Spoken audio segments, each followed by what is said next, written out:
Los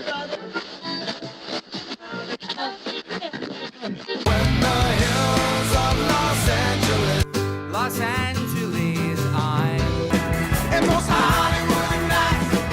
She goes to California, oh, California. What you say about Los Angeles?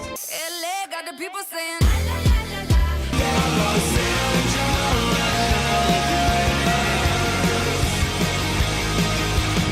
You're listening to Corner of the Galaxy on cornerofthegalaxy.com.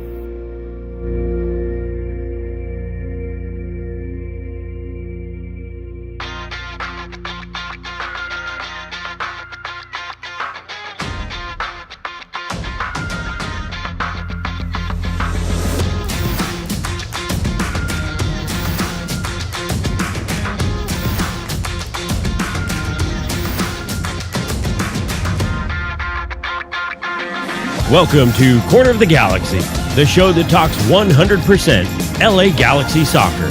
We're glad you could join us. Now it's time to sit back and relax as your hosts navigate through the twisting, turning, but never boring world of the five-time MLS Cup champion, LA Galaxy. Hello, everybody, and welcome to Corner of the Galaxy on cornerofthegalaxy.com. I'm your host, Josh Guesman, coming to you on Thursday, May 12th, the LA Galaxy getting a 3-2 scrape-by win over Cal United Strikers FC, U.S. Open Cup game at Great Park in Irvine. We're going to talk about that game, tell you how much fun I had. I had a blast. It was a good time. I know a lot of Galaxy fans were there. Got to say hi to a bunch of people, too.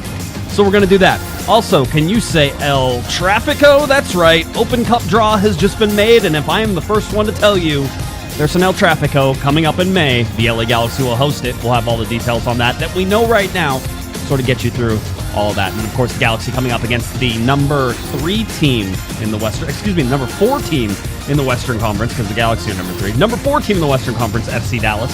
That's going to be maybe a defensive standoff. We're going to talk a whole bunch about that and get you ready for that game. All right, to help me do all of it, he's back. It's the Hammer himself, Mr. Eric, the Portuguese Hammer Vieira. Eric, how's it going, buddy? Good to be back. Happy to be back. I'm back in Texas. You're in California. Did the old switcheroo. Yeah, we were waved on the way by. I think our planes, waved at each other last week, so that was kind of a fun story. But yeah, it's Dallas week, so you had to join the show this week. So yeah, I was going to say you're a home team fan now, right? You have a big cowboy hat, and you get the hoops on, and yeah. I do have the cowboy hat back there. It is, okay. But that's for TikTok purposes only. Oh yeah, yeah. That's for COG After Dark. I'm sure that's what that is. I know it's sort of something we're going to talk about, but the news just broke. Basically, the draw just happened about I don't know, an hour before we came on the show here. The LA Galaxy and LAFC will face off in an El Trafico in the quarterfinals. It's the quarterfinals. 4 games away from a U.S. Open Cup. Round of 16. Round of 16. It is the round of 16. It's 4 games, though. It's still 4 games, isn't it? Okay. Is it 4 games? One semifinal? Yeah, it's 4 games. Is 8. Yeah, we're there, right? Quarterfinals is 8. 16. Round of 16. Round of 16 is where we're at. But what I'm saying is it's 4 games. Isn't it still 4 games until you win a U.S. Open Cup? Yes. Yeah. Okay. Round of 16, then quarterfinals, then semis. Then semifinals, and then finals. Yeah. See, that's what I was trying to get at. Okay. But you said quarterfinals. Don't gaslight me, Josh. I did. And, for me, it's like quarterfinals means quarter, 4. Yeah. So there's 4. Yeah. So I knew what I was trying to say, but I didn't. You know what? Yeah, but still. Fractions are important, folks. But anyway, Open Cup game. You got to watch it via Football Americas, which I text you about it, and I'll jump into it. ESPN Plus, they make it really, really hard if you want to find soccer content. I almost screenshotted their front page, and they had lacrosse and frisbee and everything. You could not find soccer. And then if you wanted to see the U.S. Open Cup draw, which you would think, they have the rights for it, might be, a fun thing for them to pump up and have on their front page. It's kind of this, you have Herculez Gomez and Seb Salazar. You have them, as kind of these, characters and personalities, and you had to dig deep, and I knew what I was looking for, and it took me a little while to find it, but I did find it, and it was kind of fun to see their little World Cup draw light. They had little bowls and the balls with all the names on it. It was well done. I think I've seen draws in the past where it's I think Charlie Davies just has he had a notepad and a couple 3x5 cards. It's like, okay, they at least gave it a good effort and made it at least gave it a good effort and made it professional. Give it some nice production value. So it was kind of cool the way they had the show set up.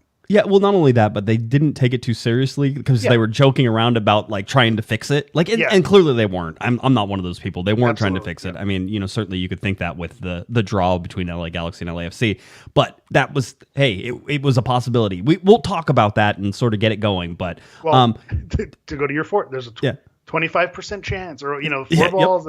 That's there's only so many ways, only so many permutations you could have there. You had a 33% chance because there were three balls in in this particular case. Quarterfinals. But let's talk about the Cal United game though first, because I think that's fun.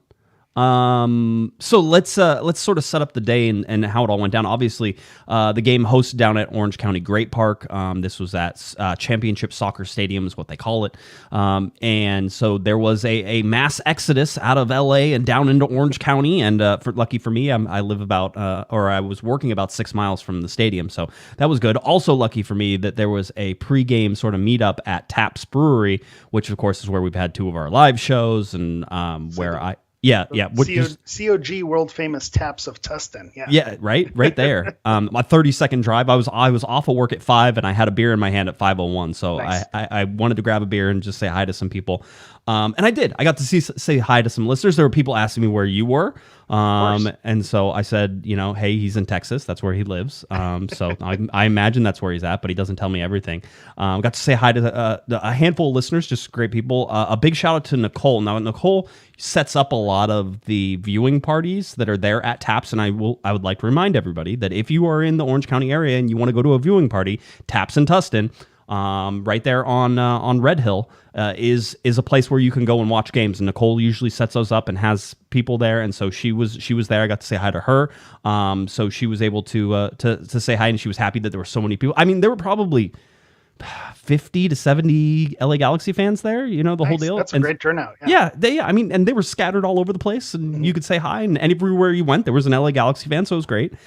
Did that, and then I got to say hi to Jesse, who I think is the vice president. Jesse, I'm sorry if I screwed that up. The vice president of Angel City Brigade, ACB. Okay. So I got to say hi to him as well, which was great seeing him. So it was just nice to to press the flesh, kiss the babies, say hi, and it's just fun always interacting with listeners and getting to say hi and hearing what they like about the show.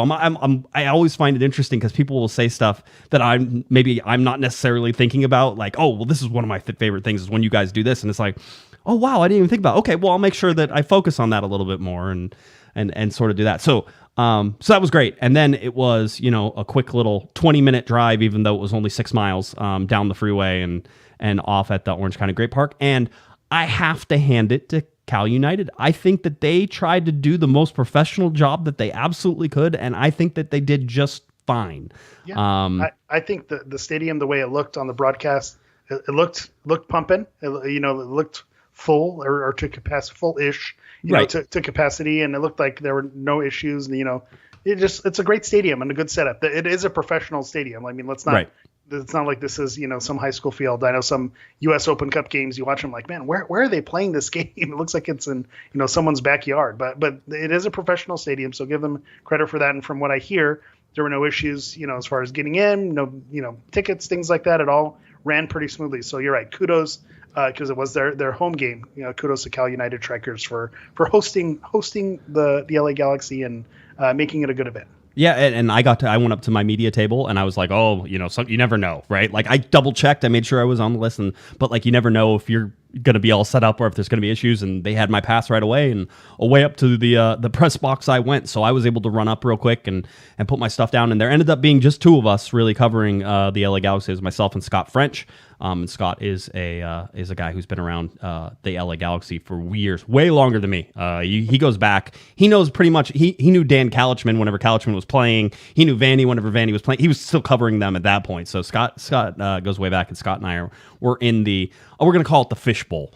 Nice. That's what we're going to call it. So it was an all glass little tiny press box. And so the only thing that was sort of crazy, one, they didn't have any printed lineups for us. We ended up I ended up getting a photo of the lineup in order to get lineups. Like it was, it's just like it's I will say that it's the magic of the cup. That's kind of a weird quirk, though. With everything being digital, everyone has their laptops. I'm surprised that that's still like a necessity. I mean, I guess that things could change and you need to run it off, but it feels like that could be a very easy thing to transition to digital. So you could have had a PDF, like the whole that's thing. What I'm saying. This shouldn't be difficult, right? When I look at the team sheets that they turned in, those were they had printed out and then they checked off like marks and like all this other stuff. And so it was like hand turned in, right? Which is usually why it's on paper, because if you need to make those changes, you can make those changes. Right. So, so they did that. So we didn't have that, and that was fine. Here was the funny part about the whole thing was, there's a couple of different funny things and there's some good stuff. The first one was, I told you we're in a glass fishbowl. Well, whenever they turned the lights on and it was dark outside, you can't see through the glass, right? So we would get this reflection and all this stuff. And that made the PA announcer, who, I don't know, I'm sure Galaxy fans will sort of weigh in on this, might have been the worst PA announcer ever in the history. Wow. This is a Southern California club. Careful. We don't want to break the relationship here. Cal United strikers are great. They're perfect. But that guy couldn't even pronounce Owen Lamb's name correctly. I mean, don't you there's a certain level that you should probably hope to focus on. Well, he was very upset that the lights were turned off, and unfortunately we shared that. So he got very angry and was throwing around his weight and trying to do all this stuff. Do you know who I am? I am the announcer for the Cal Strikers United. And just like every once in a while you get into like these ego trip like things that happen, especially in like media or press or any of that stuff. The egos around you, I'm surprised. Yeah, right. With your ego, you're usually so humble around other people. So I'm shocked to hear that you got into it with somebody. I was trying to stay away from it as much as possible, but it was sort of like, dude, you literally can't see. It's like, I'm going to have to leave this room if we can't see. It would be like if you were in your house right now with all your lights on and you tried to look outside whenever it's dark outside. That's what it was like trying to watch the game, right? And so you couldn't see. You really couldn't. And somebody tried to say, oh, it wasn't that bad. And then they sat down. They were like, oh, no, it is that bad. So anyway, they worked it out, but it was just fun to see like the egos go sideways and stuff like that. But yeah, oh, man, there was some... somebody said he pronounced Araujo Arajo. Arajo. I've heard like Arujo or Arujo, but yeah, Arajo's a new one. That's good man. Anyway, so that First was world problems over in the press box for you. Yeah, it is. But it was fine. Otherwise, again, Cal United strikers are great. They did a great job. The whole deal. One guy won't ruin any of that for me, and I had a great time as well. It was funny. I'm going to bring up something, and if you're listening on the podcast, I'll explain it a little bit. I have a picture of sort of the press box and from the opposite side of the field, so looking across right before kickoff.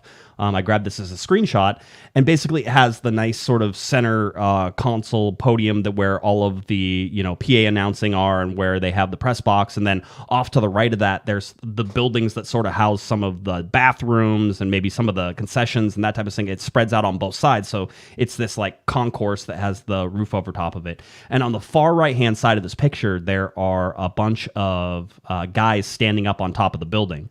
That's like a lounge area that they have on both sides of the buildings there. And the right side of this particular picture was where all the Galaxy players were that weren't playing. Now, it was really interesting because I was talking to K-Bax and I was like, hey, it's one of those crazy sort of things that you look at and you say, why would these guys want to travel down the freeway to watch this game whenever they could probably just watch it from home, right? And it's fun to sort of sit there and say, oh, well, they probably should stay home. But Vanney was like, no, they came. And whenever we talked to him afterwards, he was like, they came to this game. Yeah, I don't know if I'm with Vanney, but like, yeah, you have to come. This is your team. This is a first team matchup. These are guys who are part of the squad. Yeah, you have to show up. And as someone who was watching on TV or on the broadcast, that went sideways also. So the best view was being right there rooftop with those players, because if you're watching at home, you missed part of the game as well, especially as it got spicy there at the end. Right. Logan, by the way, gave us a $10 super chat. Says, can we sign that 15-year-old kid and bring him on to G2? It's sad that he's already better than Cabral and Ephraim, the one-footed person. Yeah.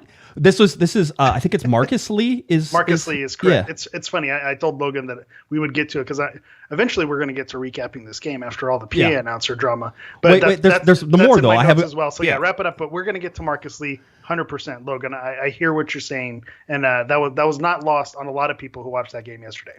Yeah, it certainly wasn't. So anyway, so out on that lounge was sort of where all the Galaxy players were. So I walked out there not knowing that all the Galaxy players are out there. I went to go talk to Vicky Mercado, who's in charge of the PR. She's in charge of all the PR. So I just wanted to talk. And so we're talking, and she was saying, hey, what do you think about training for Thursday, which happened today? I said, hey, I'm not going to be there. She goes, but who do you think should talk? And I go, well, Sega should definitely talk. And she looked over her shoulder, and she pointed, and she goes, you mean Sega? And I'm like, oh, crap, Sega Koulibaly is right there. That's cool. I'm like, oh, that's cool. Like the whole deal. I didn't realize that. Still not paying any attention to what was all around me. Like I was just locked in talking to Vicky, and we were discussing things. And then I look back because I saw this guy sort of teetering on his chair down the way. And I look back, and it's Javi, and he's leaning back in his chair, and he's waving at me like, oh, I'm like, oh, hey. And I look at Vicky, I go, oh, the whole team is here. That's cool. Like I go, I'm sorry, I didn't mean to like crash the party and stuff like that. It was not. I was not crashing, but it was just that little tidbit. The teetering in his chair, that I don't know why, but that fits Chicharito right? perfectly. Like, that makes perfect sense that he would be, not sitting still and rocking in his chair. So totally checks out. So he was like rocking it, and then he waved to me. I'm like, oh, it's Javi. Okay, cool. Like, the whole deal. So that was funny. Later on, Sega actually tried to come into the press box and throw something away.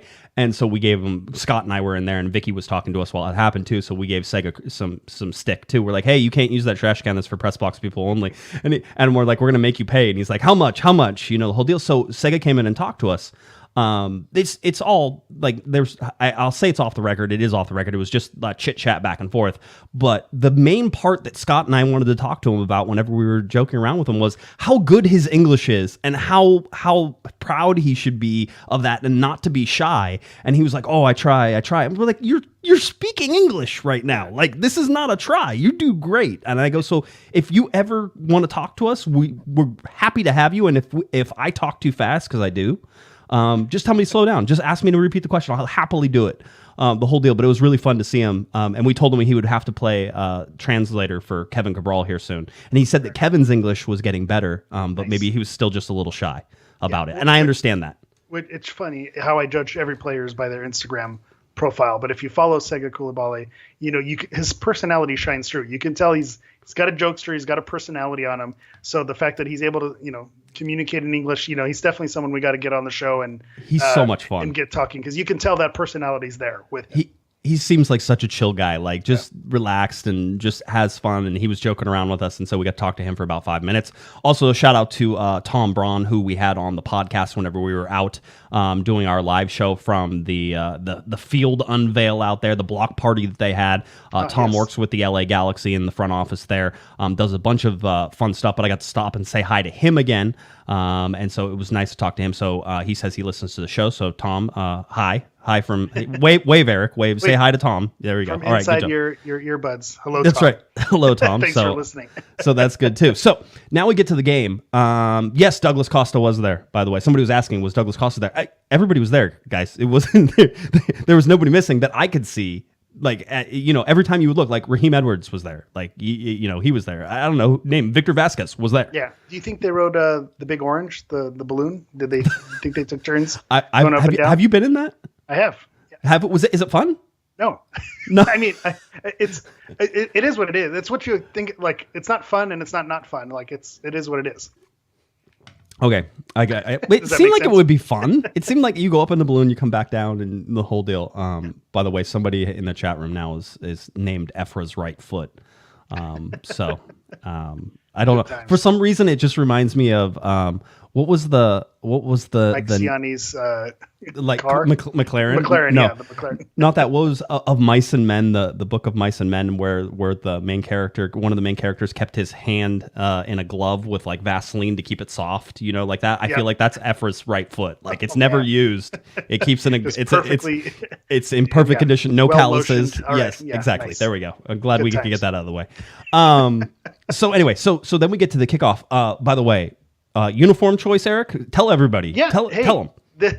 We had the white tops, the City of Dreams kit with blue shorts, navy blue shorts. So a few months ago, we were talking about a rebrand and kind of colors and identity. And one of the things that was floated was the white shirt with the blue shorts and uniform talk. Everyone's going to be really upset. Yeah. We're still 20 minutes into the show, no game recap, and we're hitting uniform talk. But this was a good color combo, and it was surprising. One, because these blue shorts are not part of their kit identity. So they were either warm up shorts or they were from the Night Navy, right. Collection from a couple seasons ago. But I was one who I've always liked the all white, just kind of the clean Real Madrid style, just the all whites kind of are a good identity. But this game swayed me that if they want to sprinkle in the blue shorts, I think it was a great look. I think it looked really solid, especially when you play against a team who has the white shorts. It's a nice way to mix it up. So I am pro white tops, blue shorts. If the identity does change, I'm not against it. Not opposed. It's not an MLS approved like color scheme though, right? Because not part of their kits. Yes. Well, not only that, that's why they did it in this game is because solid, they can, right? Is because there's no MLS rules, but it usually is either a solid white or a solid color of some sort in order to do it. There's some you could obviously with community kit. There's that green and then the black shorts, right? Yeah. And from my view in the press box, because I was looking through glass and with all the reflections, I thought they were wearing the black shorts. Yeah. I couldn't tell. And I was like, is it the black shorts or the blue shorts? I had no idea. And by the way, if you were sitting anywhere in the stadium, you were closer than I was because I was, back behind everybody basically whenever it goes, whenever they started that game. So, just in terms of watching the game, highly entertaining. Entertaining. If you're not an LA Galaxy fan, that was a fun watch. But okay, so answer me this: as an LA Galaxy fan, were you sitting there saying, "Wow, the Galaxy were playing bad," or were you sitting there saying Cal United was balling out?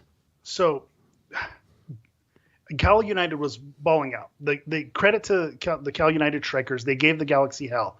But I think from the LA Galaxy perspective, that was an embarrassing performance because if you're a Galaxy player and you collect a wage as a professional and you went out and you needed 2 penalties to beat a third division team that was playing in Sunday leagues 5 years ago, that's embarrassing.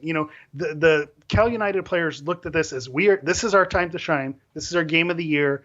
We are going to play like there is no tomorrow, and we are going to give it everything. And that's what they did. You saw it with Omar Nuno gave a great assist on that through ball, something that I haven't seen the Galaxy do this season. I made a joke about it. Oh, that's what a through ball is supposed to look like. Not just a deluge of crosses. You actually go play through the defense. Yeshinia Cardano, I think, was the one who scored the goal. So that was just a nice finish. Marcus Lee was the one that's popping all over the chat and is getting all the praise on Twitter. 15 years old, yeah. And he just ran circles around the LA Galaxy. So if you're a LA Galaxy, B- C squad player, this was your opportunity to show Greg Vanney, hey, I need more playing time. I need, to make my impression. This is your chance to kind of put your foot on a third division opponent and handle your business. And you didn't do it. They mentally were not ready for it. Those fringe players got outplayed by a third division team. This is not disrespectful to the Cal United strikers, but because they balled out and they gave the Galaxy hell. But these are professional athletes on the LA Galaxy who are, supposed to be fighting on fringe spots for a starting lineup. So I know some national team players who played in World Cup qualifiers, and they didn't look up to the test against this team. And so I think there were some players who had decent games. I think Efrain Alvarez had a decent game. Owen Lamb for a debut, he didn't look out of place. Dayon obviously did his job. There were some questions about whether that was a penalty in the first half or not. It absolutely was not a penalty. If there was VAR, I think that comes back. But he slotted away his 2 penalties, so he did his job. So I'm not going to fault him. But outside of those 3 players, I think if you're a Galaxy player, you walk away from that a little embarrassed that you let it get that close. I'll say this, and I think this, for me, this is the perspective that I put it in, is that if you're the Galaxy, there's almost zero chance you're going to be able to match the emotional effort that is going to be put in by Cal United. It's impossible. There's just it's not. You're not capable of doing it because it's not that game for you. Yeah, it's not that game for you. And if anything, you're probably fighting against trying to get too jacked up and trying to play out of yourself and the whole deal. Listen, the Galaxy didn't play any different than basically they've been playing, which was, creating chances, dominating possession, and not finishing. And that's really where it got to me.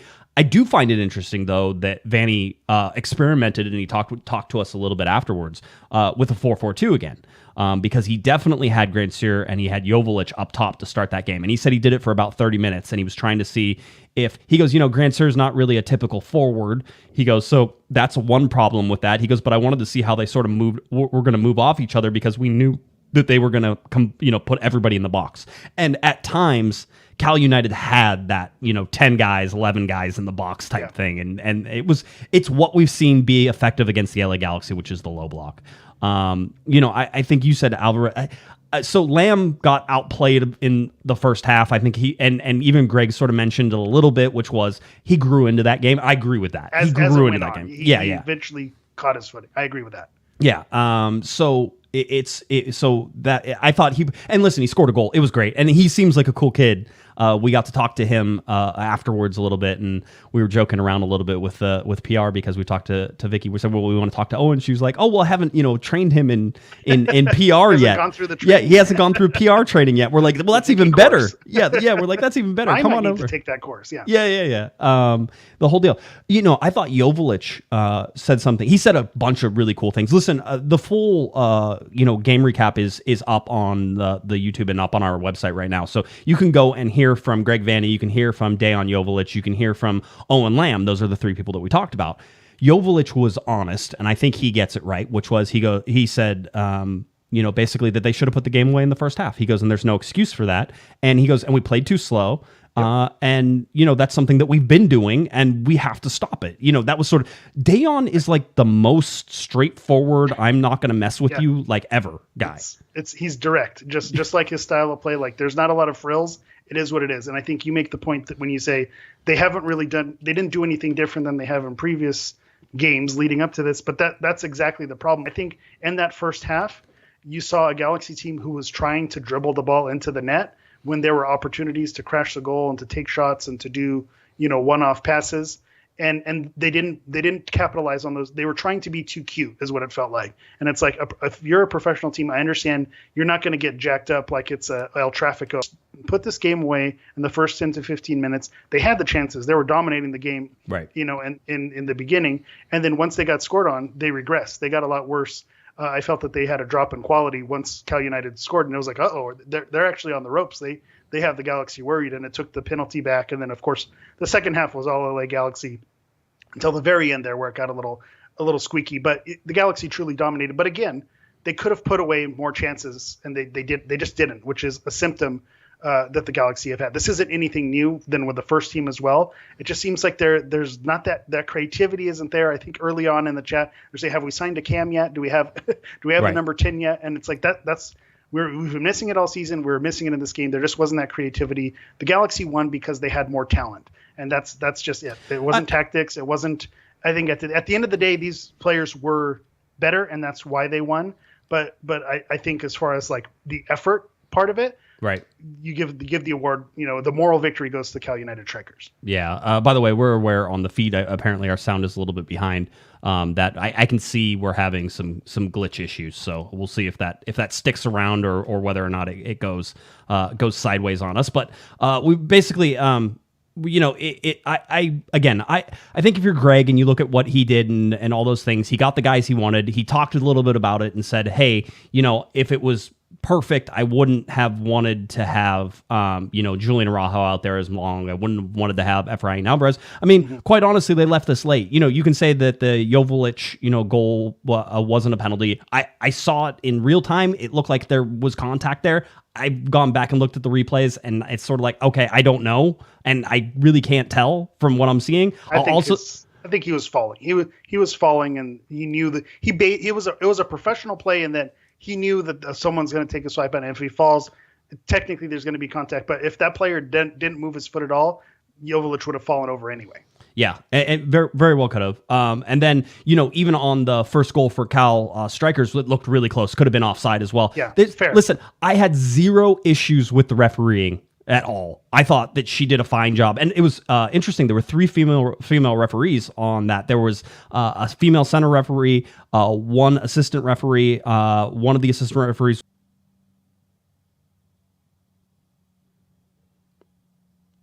All right, and we'll see if hopefully that helps everybody, and maybe we can get it back to where it was, or not. It could just be internet issues, as is often the case.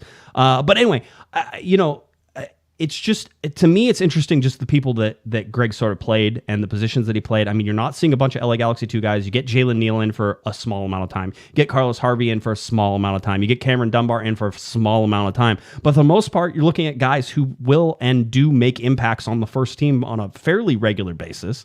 With Nick DePuy back there, and you had Zavaleta back there. Lamb was sort of the outlier in that whole thing. which was kind of fun to see just how he sort of did everything and went about things, and when he learned he was going to be on it. So I thought that was fun.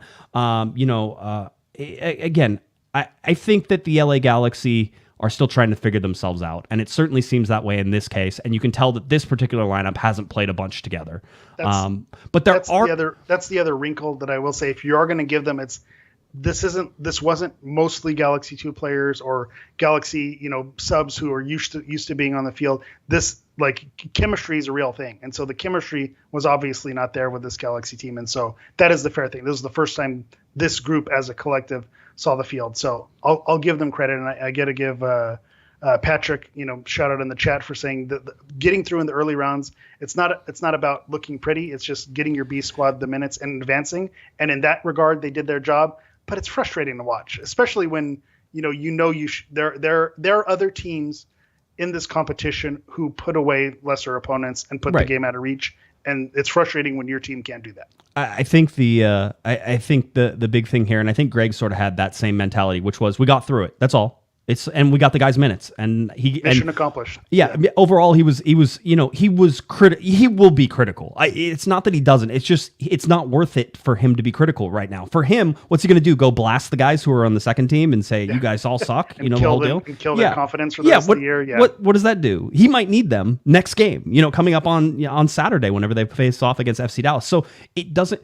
I was talking to Scott French in the press box during this, and he said, he was talking about, I forget, a U.S. women's national team player who said that she got sort of burned out of playing on the U.S. women's national team at the highest levels, right? And the reason she got burned out is she felt like it was so penalizing whenever you made a mistake. Like you weren't allowed to make mistakes. And she goes, but as soccer players with creativity and all the things that you have, you need to be able to make mistakes. Now, he was saying this whenever Efrain had put a bad pass in and given it up and then had to draw a yellow card in order to cover himself. And he goes, and I said, I understand what you're saying with that. And in the overall scheme of things, you're right. Players need to feel comfortable to express themselves and try and play, right?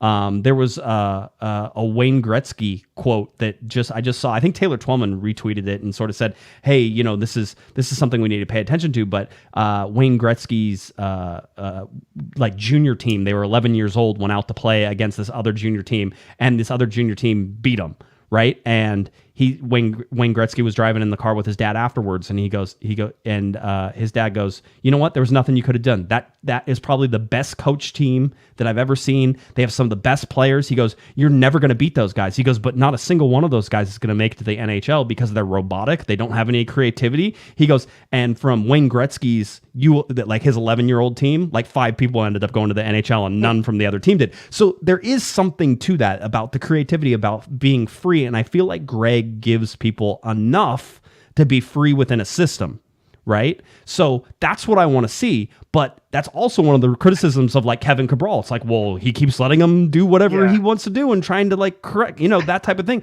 But it's a balancing act. Yeah, because I hear your point of that story, but then I watch the Galaxy play and I'm like, okay, I don't see a team that I'm saying, they got it. And, maybe we lose this game, but this team is putting it together. I don't see that. So that's where I'll push back and just say that'd be great if that were the case. And I understand, I think Phil Jackson used to do this with his teams, didn't call the timeout, let his players figure it out. Yeah. Figure out how to work out of it. Learn how to climb out of the hole. And right. So I see the point of that. But I just think, it's frustrating. You wish better for your team, but you're right. You shouldn't. I guess I'll calm down. Now that I've slept on it, I'll relax. I was really angry and upset. You're of course you are. Yeah. Of course you are. You're upset. You're still in the tournament that you have a chance at actually winning. And by the way, as we transition into the draw here for this, Marcus Lee, I talked to Greg afterwards. I asked him about how difficult he got pushed, and he said, "Listen, they're just a well-coached team." He actually knows the head coach there. They all know each other. Everybody on Greg Vanney's staff knows everybody on the Cal United staff, right? It's one of those things. And Greg says, yeah, well, Don Ebert was the head coach on Cal United. And he goes, Don's guys have been around forever. He's been doing his thing down here forever. This is a team that's been around. I remember, that's why I said this is a team that used to play in Sunday League. This club and the infrastructure has been around a long time. They've been a professional club rather recently in the last, right. I want to say 4 or 5 years, but the infrastructure that's around the club and the people involved, they have been around Southern California soccer. So I get that. Yeah, so everybody knew each other, and he said, they're a well-coached team. Scott French, again, who covers all sorts of it, says that Cal United Strikers is one of the best coached teams in Southern California, right? Just hands down with what they do. They're a very good, semi-pro team, right? That's what they are. And so they have some guys. So Greg was very complimentary of them and said hey, they pushed us. And he was glad that he said, I'm glad we got those competitive minutes. So again, you can listen to the whole thing up on YouTube or on our webpage. We have that whole post game. And by the way, that was in person. So exciting. I will tell you, in-person media afterwards is returning.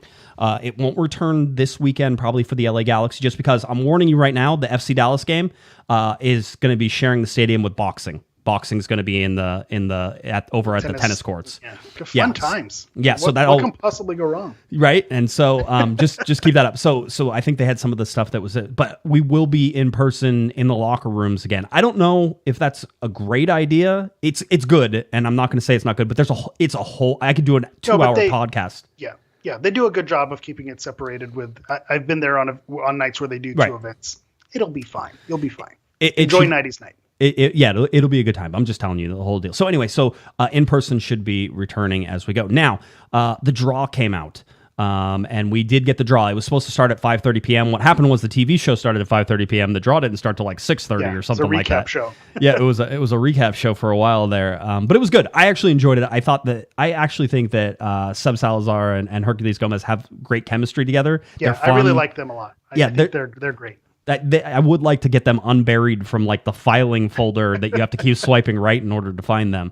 But that's how it goes. So the LA Galaxy got the best hard draw they could have gotten. They could have gotten the worst hard draw, right?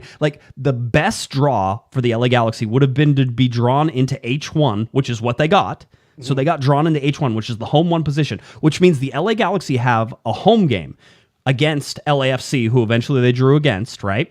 And if they win that game, they will have a home game in the quarterfinals. We already know that. So that was the best draw, because if you get drawn into any other place, where if you would have been H2, right? You're the traveling team if you win the next one. Game. Yeah. I've told everybody consistently, the way to win US Open Cup is to have home games. The LA Galaxy have 2 more home games if they can beat LAFC.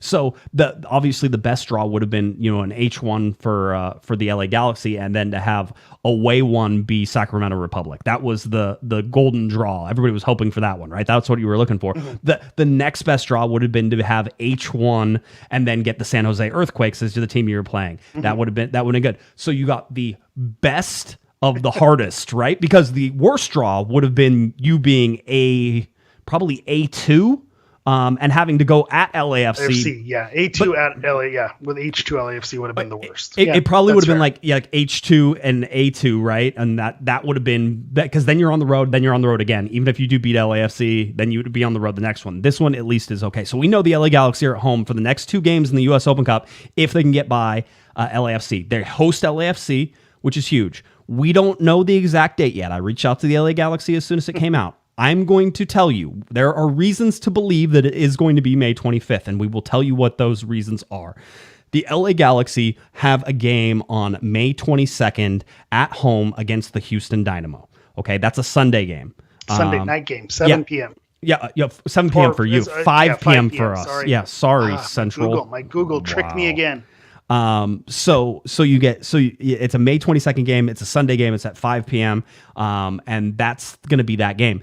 The U.S. Open Cup has rules that say they have to be 2 days away from league games. And so that means that they can't play on Tuesday, because Monday, Tuesday would be not the second day. That's only one day technically between games. So they're going to have to move that game to Wednesday, which means that this game against LAFC is most likely going to be on Wednesday. The other reason is, if you look at LAFC's schedule, they are away at Columbus on the Saturday, right, the 21st. And so with them traveling and doing all that, they're not going to want it on Tuesday either, more than likely. And so that's going to push it. But I'm pretty sure the Galaxy having a game on Sunday is going to push this to the 25th. I know that some of the Google calendars and stuff like that already say the 24th. That is not locked in. Yeah, that's what I was going to say. If you go to Google, it will tell you that the game is happening on the 24th, but that's because that was one of the windows based on getting the H1. That's what it signed them up for. But I think I remember, I forgot who said it, but they said that there's a possibility where just all the round of 16 games happen on a Wednesday just because of scheduling anyway. Yes. They have those 2 days calendared, but it might just work out where you just have them all played on the same day. I think irregardless, as they say. I think they knew what everybody else sort of knew just based on all the teams and all the schedules, the possible. Like, all you have to do is go look at who. Just look at all the games that are sort of going to be played and all these different things. So it is very, very likely the LA Galaxy will host LAFC on the 25th. We are expecting that if you are a season ticket member, that you will get tickets to this game for free. That is usually what happens. We will see if that sticks out, but I imagine that's the case. Here's the thing, though, and I'm going to tell you this: the players probably are fine with this game, right? In terms of the LA Galaxy as a front office are probably fine with this game. The people who have to put on the events in the stadium are like, you got to be kidding me, right? I mean, and that's not a mean thing. It's just this went from a U.S. Open Cup game to the biggest game in Los Angeles on a Wednesday night in May. Which is kind of the beauty of it, because like, okay, let's prepare for battle, but let me do it after I work my 9 to 5 shift or whatever I have during the regular day. That's what makes it difficult, is because it's like, okay, you're gonna have the whole day, midweek, have to go to work the next day, presumably. So if you're requesting PTO, make sure you get that Thursday off. That way you can enjoy, take a nice nap, enjoy the live show, the recap afterward. Right. Because it's probably going to be a raucous atmosphere, because everyone's going to want to show up to that game. Season ticket holders usually are able to get rid of their U.S. Open tickets. You're going. It's hard to give them away actually sometimes, but I think this one you're going to see everyone want to take advantage of it. Well, not only that, but this game gets so big that it almost flips the script on everything, which is, maybe you look at the Houston game before that and it's not as important a game for you now, and all of a sudden Wednesday is the more important game, right? I actually would agree with that. Yeah. I think now that you are playing MLS level competition, this is not B team time, and this is, you can sniff now a spot, a trophy. I think you do flip it. And I think, that's why these next few games against Dallas and Minnesota, if they're favorable outcomes, then you could say, maybe we can afford to kind of walk through the I don't think Vanney or the players are ever going to officially say that, right? But I think that's not a bad plan. No, I think that's what happens. So again, a lot of things. I have to imagine that if you're the coaching staff, you're sort of like, oh, come on, right? I mean, like, it's one of those things. It's fine. Everybody will be okay. I don't want you to think that the Galaxy are scared of playing LAFC. That's not it. It's just that it makes this a very, very important game, and it was a semi-important game before. Now it's the most important game that week, and the Galaxy, I think, have 3 home games that week whenever you count this one. So all of a sudden, a midweek El Trafico is like the most important one. That's nuts. Just a draw of 1 ball all of a sudden, and now you have 3 home games. Now you have 3 home games 1 week, and Houston won't be the most important game, and Austin won't be the most important game. The most important game is going to be the one that probably gets played on Wednesday. I would like to say the Wednesday date is not confirmed. Ticketing information is not confirmed. We're supposed to get that information on Friday morning. So we'll find mentioned that the schedules were going to be officially released. They released the windows that the games were going to happen from. Right. Round of 16 is the 24th and 25th. The quarterfinals are June 21st and June 22nd. Semifinals June 26th or July 26th and July 27th, and then the final September 7th. So they have those dates, but the official schedules have not come out yet. Yeah, and now you have an actual bracket as well. This is the bracket. This is how it will go. You now know. By the way, whoever made this bracket, I would like to beat over the head with something heavy. You don't. What's wrong with it? What is wrong with it, Eric?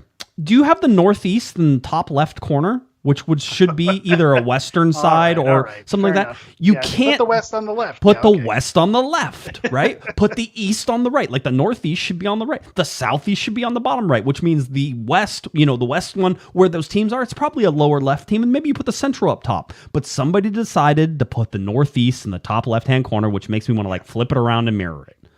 That's what it makes me want to do. You know what? You're right.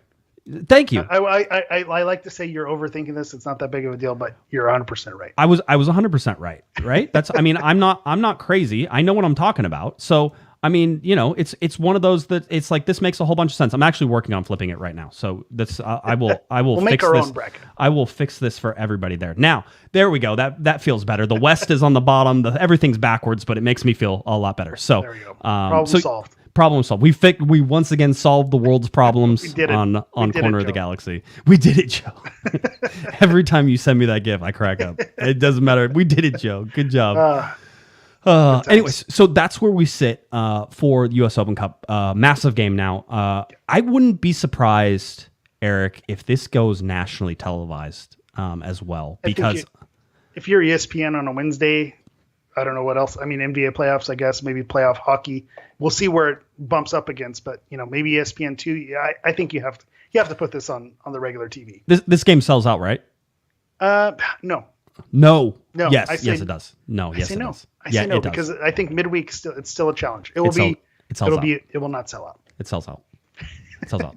26,000 something people will be there. I don't think it's a thing. By the way, Patrick says this will be the most watched U.S. Open Cup game in history by a mile. Very well could be. That's fair. Yeah. I don't know. Seattle and Portland have had some games where I'm sure we all watched and tuned in. I always like to see Clint Dempsey like tear up a red card or something like that. Classic So, moment. He's being inducted to the Hall of Fame down for the road that here. for that move. Yeah. Good job. Well, Good job. I mean, despite that move, yeah.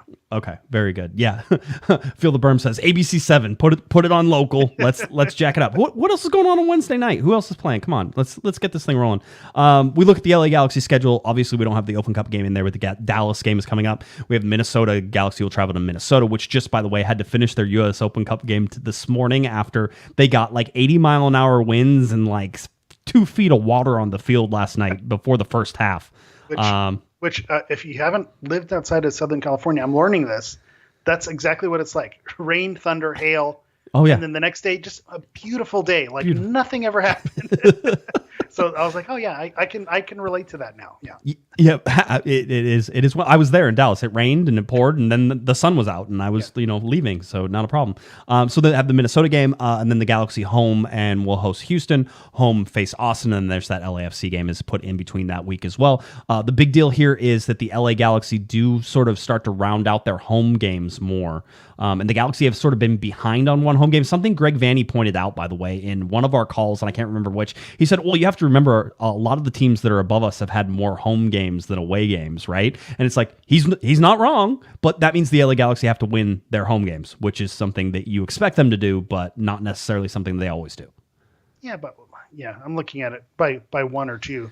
It is. Yeah, it is not a lot though. But at 1 or 2, you're looking at 10% of like the points that you have, right? I mean, Yeah, even okay. I'm looking at the rest of the Western Conference. it's not wrong. Look at Dallas's home. Nashville is the only other one that is below the Galaxy. Everyone else is either equal or above them. So yeah. And this May is one of those months that sort of starts to rectify that a little bit. So something to watch. The June schedule pretty light, as we know. We have international break coming up. So LA Galaxy will host Portland, away to San Jose, and then home to Minnesota again. You're going to get Minnesota out of the way and Austin out of the way rather quickly here in the next 2 months. They're just done and done. Which I think is a good thing. I think with Austin, depending on how their season goes, you have the mental edge on them right now, and then you're going to get them at home and be done with it. I think that's a good thing. And then Minnesota, they look to be, I don't know, they kind of that middle of the pack, but they always seem to play the Galaxy tough. So I'm glad to get those out of the way. By the way, Ephra's right foot in our chat room says Josh gets easily triggered by soccer graphics, like when the Galaxy put out their lineups. I talked to somebody about that. They could care less. I just would like to point out, could care less. Does not care. Will not change. Does not matter. Who cares about formations and making fans smarter? Does not care. Not there. So Eastern Conference, Philadelphia Union still at the top. By the way, the Galaxy have 19 points. Philadelphia Union have 19 points.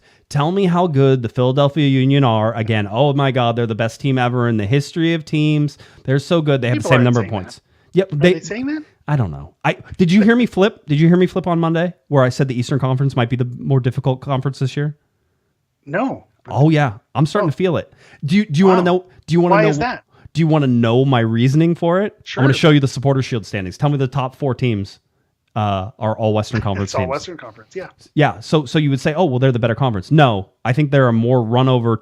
I think there are some worse teams on the Western Conference this year, and that's why lower floor, and that's why. So it's one of those, because if you go and look at this Eastern Conference team, there's not. I mean, FC Cincinnati's in 5th. Yeah. They're not a run over anymore. Chicago, the Galaxy played Chicago. They're not easy to run over. Miami can be a train wreck, but they can win. They're turning it on. Mm-hmm. Toronto is better than they were last year, and Bob Bradley has them pointed in the right direction. New England is like the sleeping giant. You know they're going to be good, but they're not good yet, but you still don't want to play them. DC United, Columbus, Charlotte has been winning games. Atlanta, even though they lost to Nashville, did you watch that Open Cup? That was a Zubac game. It's the Zubaciest goal you'll ever see. So it is happy for you, Ethan Zubak, to get on the score sheet. For Nashville, but man, did you make that hard on yourself? Well, I mean, nobody was with him. To be fair, it's not like he had any support. It was him and against 4 guys, and he stopped.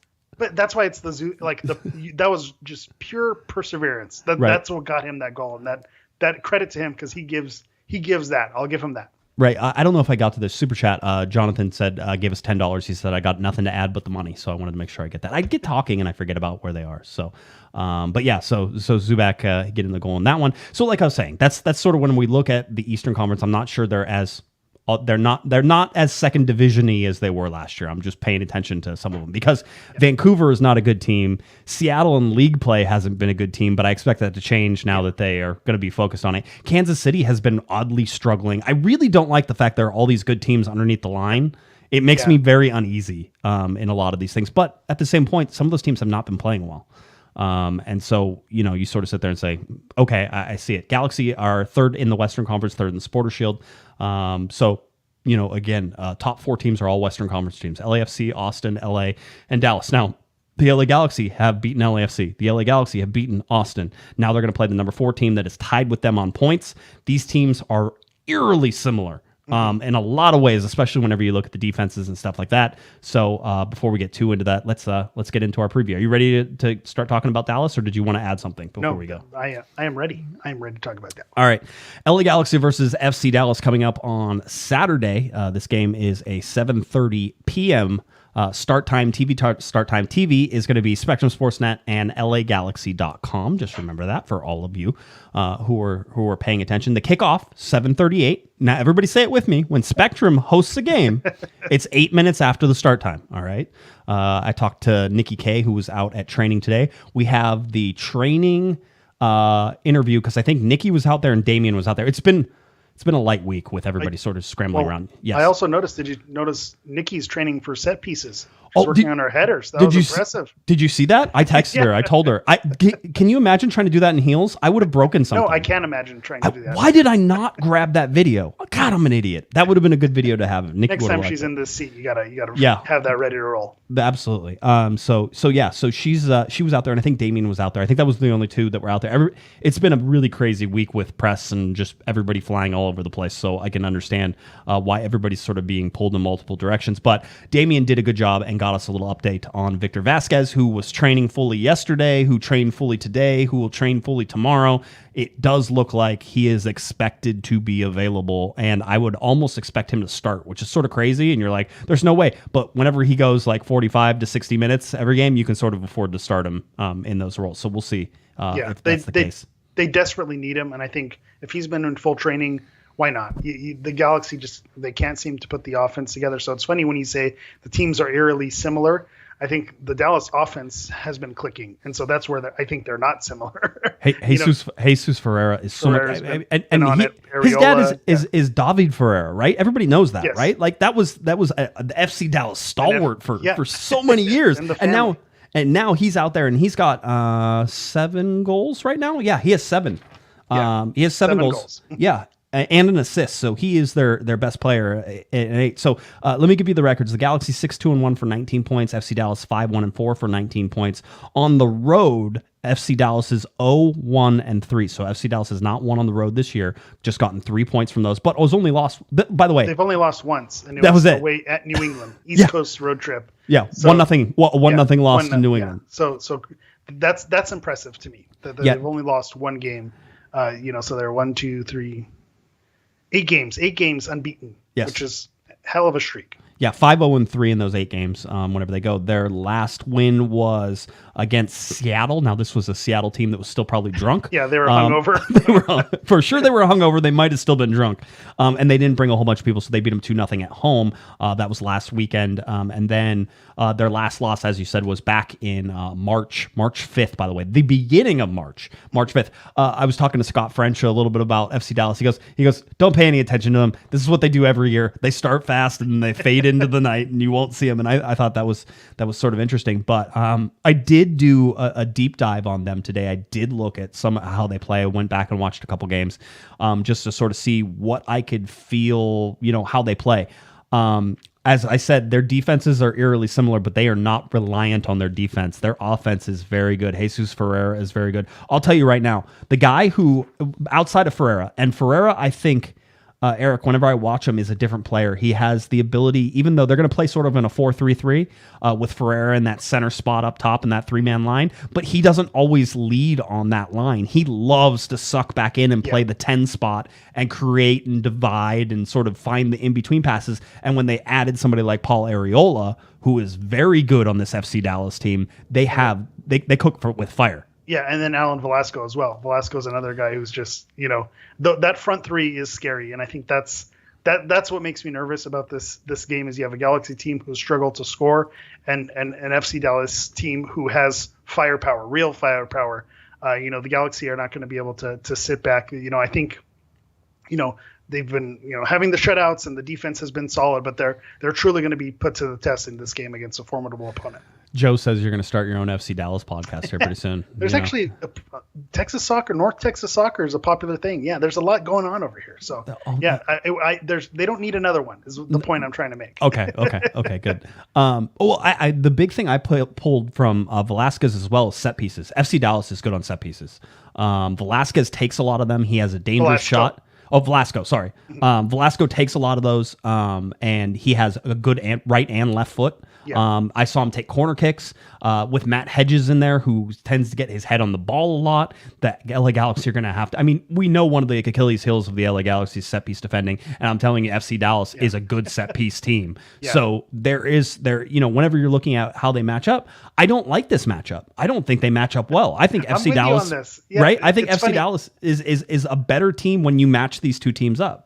I think a couple weeks ago when we were talking about, the Galaxy formation's not working, we need Jovic in there. Let's tinker with the 4-4-2. And there was that talk of, let's wait till we're home against Dallas and then we can, kind of play around with the lineups. I don't think this isn't the game where you're going to be able to toy around and test things out. I think this is, I'm right there with you. I do not have a good feeling about this game. I don't, and it's because the Galaxy offense has been sputtering, and I have to go with what my eyes have been telling me. I was on Twitter a little bit before this, just making the joke, it's El Trafico. That's going to be the moment that Kevin Cabral finally breaks through and makes his moment. I think Chris Tucker made a joke tweet, but I've been making that joke for the last 3 games. This is the Cabral brace. Cabral's finally going to break through. This is Cabral's moment. I've been doing it tongue in cheek to kind of will it into existence. Right. And I finally given up. So I just have to say, prove me wrong. Until I see differently, I'm just going to be on the hater train. He can join the Jack McBean coulda, woulda, shoulda all-stars for right now until he climbs out of it. Jack McBean was robbed. But he fought. Yeah. Yeah. That's a whole nother podcast. We could do a whole nother 10 minutes on that. Oh, yeah, absolutely. The whole day. I would like to point out, and I did watch the Open Cup game. FC Dallas did lose to Sporting Kansas City 4-2. They were in Sporting Kansas City. That game went to extra time, and they had to play 120 minutes. Not that it was competitive in extra time, because they got a red card just before. 90 plus 8. Yeah, it was a red card in 90 plus 6, and then the free kick led to. I watched the end of it just out of curiosity to see how if Dallas was playing any starters. Ferreira was playing at the end of that game. Velasco was playing at the end of that game, so they did have some starters, go into extra time and have their hearts ripped out, and so that could be a good thing for the LA Galaxies. They're coming in a little defeated, a little wounded, so that plays in the Galaxy's favor. Yeah, and so the travel on that whole thing as well is interesting to sort of follow around. So, but listen, these guys now travel home the night of. This is not like whenever they had to wait for commercial and they'd have to go back to the hotel and they'd have to sleep, and then they would get up early in the morning in order to get on the flight, the first thing, like the first commercial flight. Those days are sort of past us now, which is kind of crazy. I almost dare MLS to try to bring it back. It's go ahead. Go ahead. I'll tell the players they're not allowed to fly on charters anymore. Take a Southwest and connect in Topeka. Yeah. Yeah. Have fun. Have fun telling your players that after you give them a little taste of the good life. I'll say this. One of the places that I think the Galaxy do have a little bit of an advantage over FC Dallas is on the pressure front. I think a good forward press on FC Dallas can uproot them. I don't think their defense passing out of the back is as solid as it has, and you certainly saw Sporting Kansas City catch them a couple times on that. I could also say that might be one of the cases with the LA Galaxy as well, right? I was going to say, that strength of the LA Galaxy is actually what works against them, because then FC Dallas springs on the counterattack. And that's where FC Dallas is more dangerous. So we're a team successful against the LA Galaxy, the ones who could spring a counterattack, and FC Dallas can do that. So that makes me nervous. So here's the deal. If you look at the MLS website, the LA Galaxy are heavily favored in this game. Heavily. I think they're minus 120. Minus 120 on Bovada. Yeah. Yeah. Mm-hmm. Yeah. And so 538. I don't know if you want to get let's go. Let's go 538. Here's your 538. Go ahead. Tell them. LA Galaxy has a 50% chance to win. FC Dallas with only a 24% chance, and then 27% chance for a draw, which compared to the whole league slate, which is what I like to do, the Galaxy have the second highest predictability to win. NYC with 55% over Columbus is the only one with a higher percentage. Chicago also has a 50% win chance against FC Cincinnati. But whenever 538 has the Galaxy heavily favored, I duck and cover.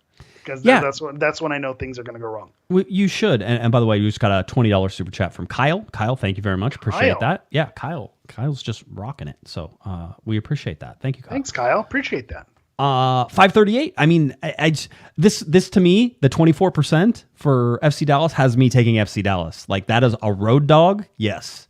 It's like, listen, you're probably going to lose your money, because I could see this game very easily being a draw. But at the same time, just the fact that you have the potential to make so much more money. If you're betting this game, I'm taking FC Dallas. I don't like the way these teams match up, and I don't think 538 takes that into account very well. Man, I don't like this. I know. I was coming into this saying, okay, Josh is the Boy Scout. He's going to be saying, don't let the Cal United game fool you. The Galaxy is going to be ready. They're going to be ready for FC Dallas. They're going to play well, and they're going to win this game. And I was going to have to be the bad guy and say, actually, Josh, they're not. They're going to lose it. And here we are now agreeing again. Wait, hold on. I think they lose this game. I think the matchup is not great for the Galaxy. I think Dallas is a team that can kill them on the counter, and the Galaxy just haven't had their finishing boots on. They haven't been able to put the ball in the back of the net in bunches, and I just don't feel confident. They can prove me wrong, but I just have to believe what my eyes have been showing me for the last few games. I said if I was betting this game, I didn't say I thought that's how it would go. Oh, okay. Because there is something that I think that maybe one thing is you're not giving the travel enough weight, and that is a real thing. So even if you think these teams are even, or even with FC Dallas slightly ahead, you have to pull them back even with the traveling. I'd pull them back if it was midweek travel, but I think it's travel. It's travel. All right. It's travel. West it's easier to go west than it is to go east. I will give you that. All right. So they'll be okay. But it'll also be 9:30 body clock for them. Woohoo! Body clock time. So 9:30 body clock will be a lot later for them. That, I think, takes into account. The other thing is you're worried about the counterattack, and I will say the LA Galaxy are one of the best teams in Major League Soccer at stopping counterattacks. Which Sega, that's why we love Sega this season. He's been an absolute monster back there, and same with Williams, breaking things up in the back. So I'll give you that they have handled it well. They handle, as Greg would say, it still makes me nervous. As Greg would say, they handle transitions well, right? He talks about transitions. That's transition. He said, we handle most of them pretty well. They have done a very good job with that. So I think there's that. I think if you get Victor Vasquez back in and playing this, I think the Galaxy score goals. He has an ability to create, and I think he creates space for other people as well. I think Cabral is going to start this game, certainly by the lineups that Greg Vanney put out for Open Cup. You would say Cabral is starting. You would say that Joveljic is not starting, but again, I thought, the two forward things, Greg has been dipping his toe into it rather aggressively in the last 3 games at all competitions of looking at the two strikers and looking at the true strikers. He's trying to give them time to work it out. He's trying to give them time to figure it out, but you can't look at Joveljic and Grandsir and say that was a great two striker sort of set. It wasn't. But that also has to do with the midfield that I think has been completely lacking any creativity. So that's a part of it too. That's also throwing spaghetti against the wall with Grandsir as a forward. Like that's not really a true 2 forward link up. But I think the pressure and the challenge needs to be on Chicharito, needs to get back on the score sheet. And I think Douglas Costa, he needs to show up as well. I think it's time. He's had some lackluster performances. I'm someone who's defended him and seen the potential there, but the output hasn't been there. And so I think it's time. We're 10 games in. Let's start seeing some output from him. He's not that tall. Did you know, Douglas Costa? He's not that tall. Like, I'm not shocked by that. I saw him last night, and he was like shorter than me. I was like, okay, Javi is surprisingly a little bit taller, like almost as tall as me. Yeah, he looks. Yeah. He's like 5'11", I think, like right in there. Which I'm 5'11 3/4. So I bet if we went back to back, I would just barely. I'll say you can't be 5'11 3/4 because I'm 5'11 3/4. No, I'm 5'11 3/4. I was a quarter inch from being. Do I have to pull up the picture where I'm a little bit taller standing next to you? I don't. You know what? You have I'm in my platforms. Skechers lifts. Yeah. It was kind of slanted. I'm pretty sure the ground was slanted. So that was it. But anyway, that's where we sit. LA Galaxy and FC Dallas coming up. I think it's going to be an ugly game again. I think the Galaxy have been uglying it up, but they do well at doing that. I think embracing that is not a problem. The thing is, if you can ugly it up on the defensive side and break things down and make it look choppy on the defensive side, but still create chances and score chances, you are a good team. Yeah. And so, so you're telling me if you can stop the other team from scoring, exactly, score goals, makes you okay. Let me write this down. If you can disrupt what Dallas is trying to do, and I think the Galaxy have been very good this year at disrupting almost every team they played against from doing what they want to do. And so that's fair. And I think, sorry to cut you off here, but I think we've been gritting our teeth about it. But I think over these first 10 games, this has been the Galaxy's identity, is they're going to get in there and ugly it up or muck it up, whatever you want to say. That's their identity. And to their detriment, to where they even use that identity against Cal United strikers, that was, they kind of won it the ugly way. They got the points. They got through at the end of the day. I think that's the end goal. They're not trying to do it with flash. They're not trying to do it. Just at the end of the day, let's have more goals than the other team, and that's it. That's all that's important. Doesn't matter the style. Doesn't matter how you do it. And I think that's their identity that Vanney is imprinting on them this season. Yeah, Mr. Provino, Mac goes, impose our will to play ugly ball. Absolutely, ugly it up. No one uglies like we do. Yeah, that's right. You know what? Embrace it. Be the ugliest team in Major League Soccer. You want to make the game. Everybody. Oh, you know what? It's so boring to watch the Galaxy. Yeah, it's really boring whenever the Galaxy are up at number 2, number 1 in the Western Conference, looking down at all those pretty teams. Oh, look how pretty you are, teams. Yeah. Ask early 2000s Jose Mourinho. About beautiful football. Yeah. So, no. Where it says don't get hung up on it. So this is going to be a really interesting game. I think the Galaxy end up pulling this one out. But again, if you're betting, it's really hard for me not to take the underdog if you're going to do that. Just because I think there's a good chance that FC Dallas does come in there and do some things. Galaxy scoring first is going to be it's scoring the most early. Important thing. Scoring early, I think, is scoring first and scoring. I mean, obviously, scoring more goals. Getting an early goal is whenever the Galaxy score early, you feel really good about how they do it. And I know that seems silly, but I think that tells you the intensity that they come out with. If they're clicking, they'd have to build themselves into a game. That's a problem. But when they come out and they're clicking already, I mean, that's crucial. So I think if they catch FC Dallas sleeping, that'd be fantastic. I just see Robert said in the chat last time they played them, when they played them away at Dallas, that was the Pepe hat trick game. We gave Ricardo Pepi a career. So let's not give anyone a European career on this game. Maybe that's a low bar. Let's set it right there. Let's not give anyone, a Bundesliga contract based on their performance against us. What you did was you gave FC Dallas money. Ricardo Pepi doesn't have a career. He's just now playing someplace where he won't get a lot of playing time, and FC Dallas cashed in on him. They did a great job. That's my other joke. If Kevin Cabral is on the Jack McBean shoulda woulda All Stars, then Ricardo Pepi's on the Eddie Johnson flash in the pan All Stars. Hey, maybe Cabral could do that. He scores like 2 hat tricks in a row, and then you sell him, right? That'd be great. That's what you want. All right, very good. LA Galaxy face off against FC Dallas coming up on Saturday, 7:30 p.m. is your TV start time. Spectrum Sportsnet, Joe, Kobe, and Nikki on that call, and then of course you have LAGalaxy.com. If you are within the normal watch areas. So you'll be able to watch it. You're not blocked out if you're in the normal local watch area. If you're outside the local watch area, you should be able to watch it on ESPN Plus. So those are that's how you can sort of make that happen and do all that stuff. So hope everybody is there. It's 90s night. Twizzle is going to return. Yes, we didn't talk about Twizzle, the return of Twizzle. I am very, very excited to see Twizzle in the flesh. I've never seen Twizzle in person, so this will be my first time in person Twizzling. So I'm pretty excited about it. I'm pretty pumped. He's, what legends are made out of. Yeah, he absolutely. So that's where we're rocking and rolling. Hopefully we'll see everybody out there. Just a reminder, at halftime, bottom of the press box stairs. If you want to come say hi, I am there. There are always people there. You're more than welcome to. Just come on over, join the circle, start talking LA Galaxy, say hi, that type of fun stuff. So I will be there at the bottom of the press box stairs to say hi to everybody. Yes. Actually, that's my favorite part is when people come to the meetup and don't end up talking to us. They have their own side conversations. Like, hey, you made friends. We connected people. Like that feels good. That's my favorite part. Except in real life, whenever you have like a good friend and then you connect somebody with like then all of a sudden like they become best friends with your best friend and then you're not, then you're cut out of it and you're like, and what the? It's just Josh and Larry talking to each other. Even though Larry's retired, but I'm saying then everyone else kind of we're done talking to the podcast people. We're good to go. All right, that'll do it. Eric, anything else? You good? No, I think we're good. Prove me wrong, LA Galaxy. I don't have faith right now. I'm down bad. All right. Get me out of this slump. Tell people where they can find you. Let's go. All right. As always, you can find me on Twitter at HammerEV. You could also follow me on Instagram at Galaxy Profile. That's Galaxy PROFOUL. All right. If you're looking for me on Twitter, it's at JGuesman, JGUESMAN, and of course at Galaxy Podcast. CornerTheGalaxy.com. We have all our videos up there right now. Subscribe on our YouTube. Subscribe, Spotify, Apple Play, Apple Podcasts, Google Play. I don't know. Anywhere you can find podcasts. Subscribe, leave us a review. We like really the video. it. If you're in the chat right now, like the video. There you go. Smash that like button. Right? Is that what you're supposed to say? Yeah, I'm pretty sure. Smash that like button. We're doing an unboxing next week.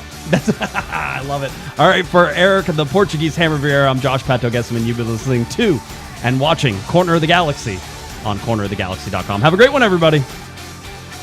You've been listening to the Corner of the Galaxy podcast on cornerofthegalaxy.com. You can follow the show on Twitter and Instagram at Galaxy Podcast, and be sure to check out and subscribe to iTunes, Stitcher, and Facebook by searching for Corner of the Galaxy. Fans, we thank you for listening, and we ask that you be kind and courteous to your neighbors as you leave the podcast. We thank you for joining us and look forward to seeing you again. Until then, I'm Michael Araujo, and on behalf of the entire Corner of the Galaxy crew, goodbye, everybody.